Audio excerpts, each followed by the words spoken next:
Bem, então aqui só começar a resolver esse sistema aqui, para dar uma ideia, mas só vou resolver ele só.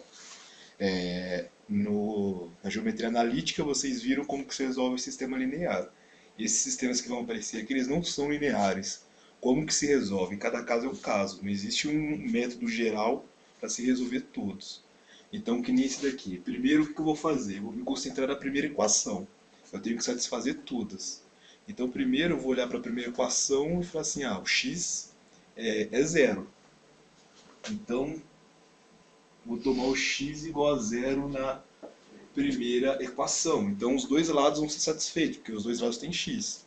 Já na segunda equação, nessa equação aqui, eu tenho de um lado é zero e do outro lado eu tenho 4 lambda y.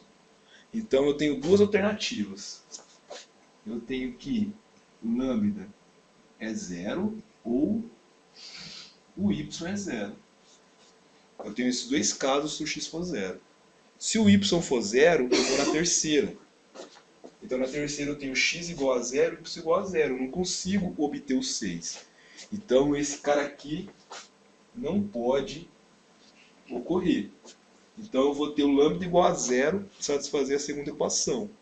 Então se o x é zero, para satisfazer a terceira, eu tenho que ter que o y é igual a mais ou menos raiz de 3. Então eu já consegui dois pontos já. Eu consegui os pontos zero, mais ou menos raiz de 3. Então esses dois pontos aí são candidatos a máximos e mínimos. E agora se o x for diferente de zero, para x diferente de zero, eu vou de novo olhar a primeira equação, eu posso cancelar o x, né? Ele é diferente de zero, eu posso cancelar. O 2 eu posso cancelar, eu tenho que o y é igual a lambda. Então o que eu faço? Eu venho na segunda e substituo esse lambda aqui por y. Então eu vou ter que o x quadrado é igual a 4y quadrado. E substituindo então o valor de x quadrado na terceira, eu vou ter que 4y quadrado, que é o valor de x quadrado, mais 2y quadrado é igual a 6. Então aqui eu tenho que 6 y quadrado é igual a 6. Então y quadrado é igual a mais ou menos 1. Então para esse caso aqui, eu tenho que o y quadrado não, né? O y quadrado ele é igual a 1. Então o y é igual a mais ou menos 1. Substituindo nessa equação aqui, o y quadrado então vale 1. Então o x quadrado é 4, então o x é mais ou menos 2.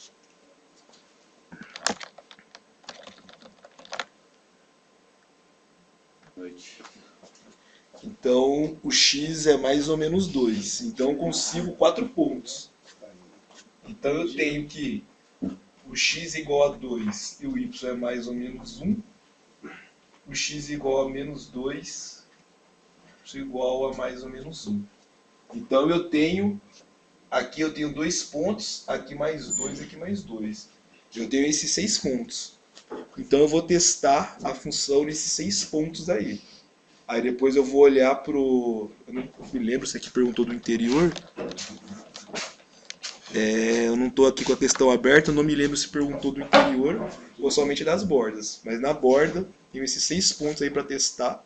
O maior valor é ponto de máximo, o menor valor vai ser ponto de mínimo.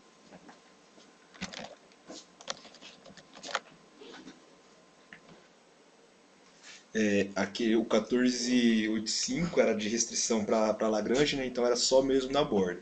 Então você tem que calcular somente naqueles 6 pontos apenas. Quando a restrição é mais simples. Que é diferente desse daqui, né?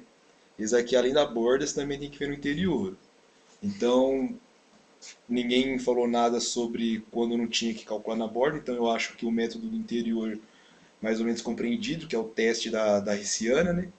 Então, que é a parte azul. Só que você também agora tem que calcular na parte vermelha, então você tem que calcular na borda. Então, vamos lembrar do cálculo 1. Como é que a gente fazia máximos e mínimos do cálculo 1? A gente utilizava o teste da segunda derivada para descobrir os candidatos no interior. E depois a gente calculava também nas extremidades, quando era um conjunto fechado. Se era um conjunto fechado AB, a gente calculava a função no A, a função no B e comparava com os candidatos do interior. Aqui a ideia é a mesma, só que o nosso fechado, né? Nosso fechamento não são apenas dois pontos, que nem aqui vão ser um triângulo, são esses três lados.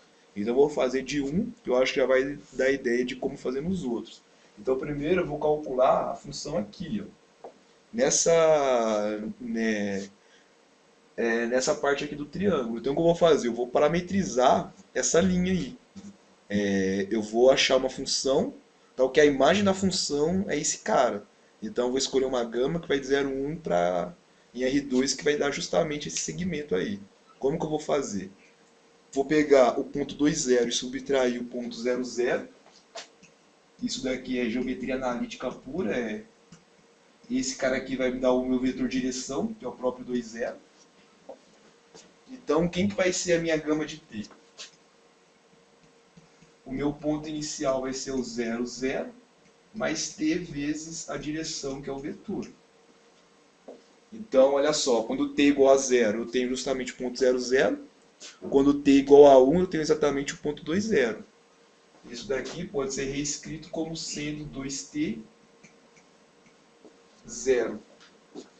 Então, o que eu vou fazer agora? Eu vou compor a função com essa gama de t aí e vou obter uma função real.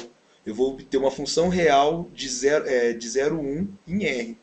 E numa função real a gente sabe achar máximos e mínimos. Aqui, pausa de novo. Olha só, então a função composta com a nossa gama é esse cara aqui, ó. Lembrando que a gama é 2t0, então é a f calculada em 2t0. Como que é a expressão da f? É essa daqui. Então eu estou estudando a função que vai de 0,1 em R. A função ela pega t e leva em 1 mais 8t. Então o que eu vou fazer? Vou aplicar tudo que a gente sabe a teoria de cálculo nessa função, fazer o teste da segunda derivada e calculando a extremidade. Essa função aí é uma reta, né? É uma função crescente. Então a gente sabe que o valor de mínimo, vou colocar aqui, né? Valor de mínimo é 1, que é para t igual a 0. Então esse daí é o mínimo da função. E o valor de máximo é igual a 9, que é para t igual a 1.